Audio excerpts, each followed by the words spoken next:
Nous venions d'emménager dans un joli appartement, garni d'un long balcon sur 3 paliers. Dès les premiers jours, ma fille, encore bébé, regardait souvent en l'air. Elle faisait des gestes, rigolait. On pouvait jurer qu'elle parlait avec quelqu'un, alors qu'il n'y avait personne. Elle semblait avoir de vraies conversations. Je m'interrogeais, mais rapidement j'ai rationalisé. Elle a 8 mois. Elle joue. Un soir, je la mets au lit puis me couche à mon tour près de mon conjoint. Tout le monde s'endort rapidement, sauf moi. Après un moment à fixer le vide, je décide de retourner au rez-de-chaussée. Faire du repassage dans le silence et le calme m'aidera sans doute à trouver le sommeil. Tout à coup, j'entends des pleurs que je ne reconnais pas. Je me dis que la fatigue me gagne et qu'elle s'est simplement réveillée. Je monte à sa chambre pour réaliser qu'elle dort profondément, étalée sur le ventre. De retour au rez-de-chaussée, les pleurs reprennent. Cette fois, je monte d'un pas rapide mais feutré. À mon grand étonnement, elle dort, toujours dans la même position. Je crois halluciner. Je m'allonge sur mon lit, les yeux fermés, j'écoute. Le silence est assourdissant. Le lendemain, j'en parle avec mon conjoint, qui me dit « La prochaine fois, réveille-moi ». Et 2 soirs plus tard, toujours en bas alors que tout le monde est couché, les pleurs recommencent.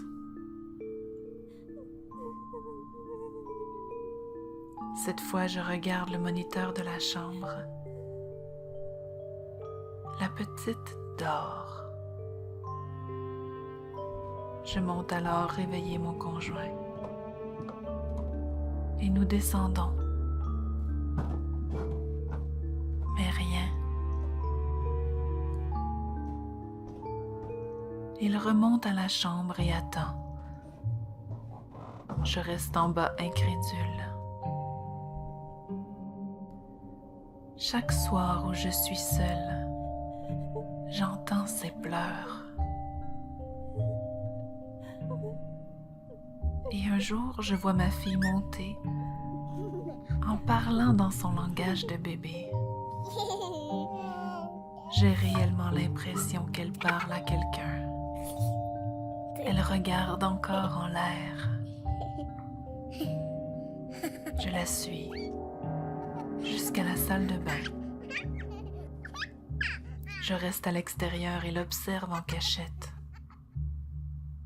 Elle s'appuie contre la baignoire et continue à converser seule. Puis à un moment, elle s'arrête de parler, se retourne vers moi et dit « Maman », comme si quelqu'un lui avait mentionné ma présence.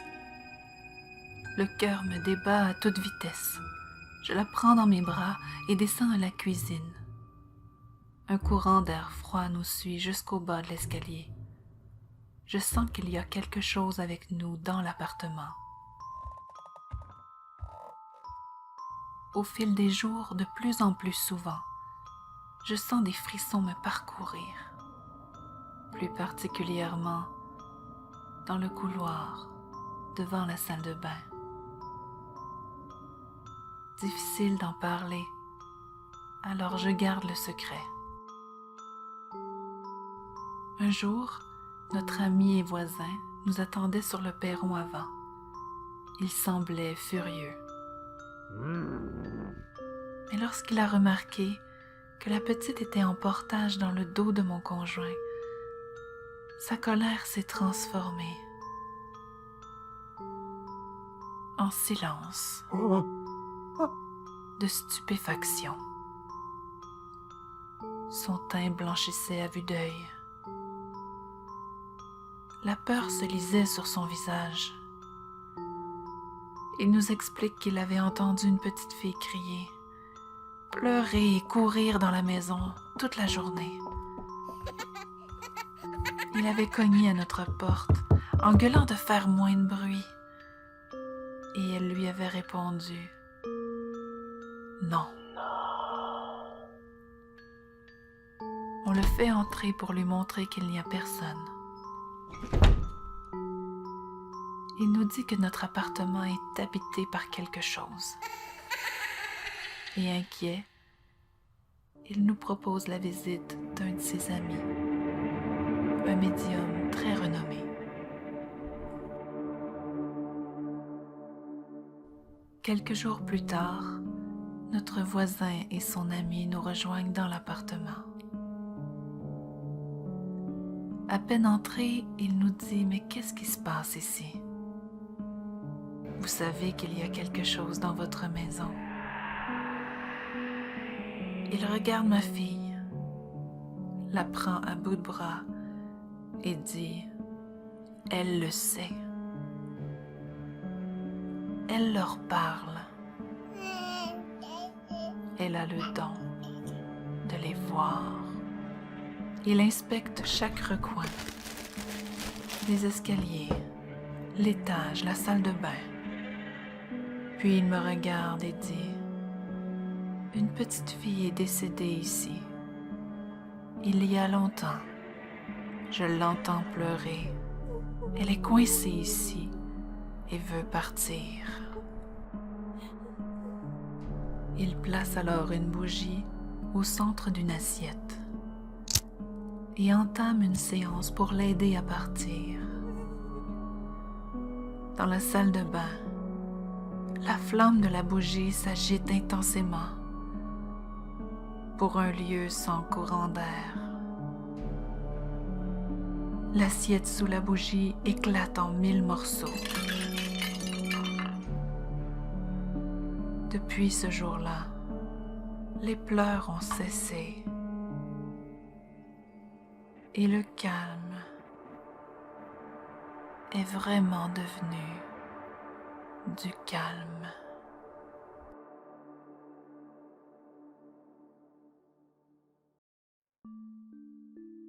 Été 1998. Nous emménageons dans un nouvel appartement. 2 jours plus tard, alors que mon conjoint se repose sur le canapé du salon, je nettoie les fenêtres de la cuisine à l'aide d'une échelle. Je me retourne en descendant de celle-ci et je vois un homme torse nu, en contre-jour, sortir de la salle de bain. Pensant que c'est mon conjoint, je lui propose un café, mais il ne me répond pas. Il ne me regarde pas. Je le suis jusque dans le couloir. Je le vois se diriger jusqu'au fond et entrer dans notre chambre. Arrivé dans le salon, je m'aperçois qu'il est toujours en train de dormir sur le canapé. Prise de panique, je saute sur lui, je le secoue et je lui explique ce que j'ai vu. Affolé, il se précipite dans la chambre pour faire sortir l'homme qui n'était pas le bienvenu. Mais bien évidemment, il n'y avait personne. On se regarde. On se demande, c'était quoi ça? Tous les soirs, dès que je la couche dans sa chambre, ma fille hurle, à un point tel que je finis toujours par la prendre dans notre lit. Un soir, elle pleure, elle crie, elle hurle.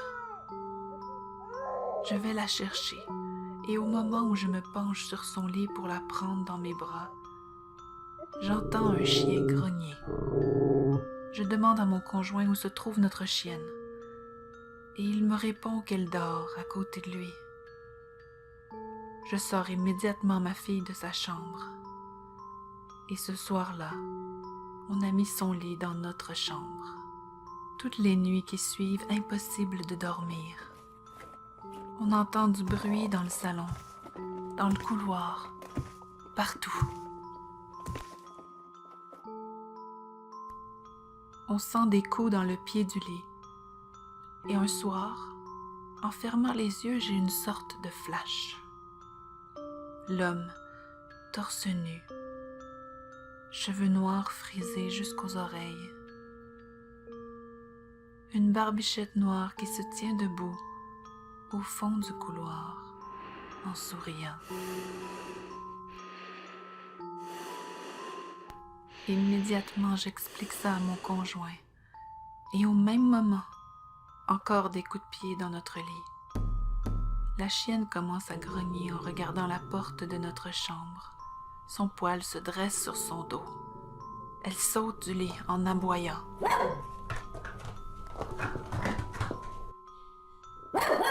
Elle s'adresse à quelqu'un ou quelque chose. Elle regarde dans le vide. On ne voit rien. Puis, on entend un grand paf. La chienne se met à hurler de douleur. On court vers elle. Elle pleure et se traîne l'arrière-train. Un bruit dans le salon attire immédiatement notre attention. Je prends la chienne dans mes bras et nous avançons dans le noir en demandant s'il y a quelqu'un. À l'entrée du salon, je pose à nouveau la question. Est-ce qu'il y a quelqu'un? Puis clairement, une voix dans le coin du salon répond « Hey !»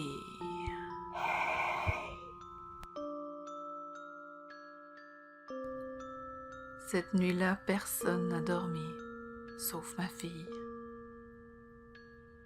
Et rapidement, nous avons à nouveau déménagé.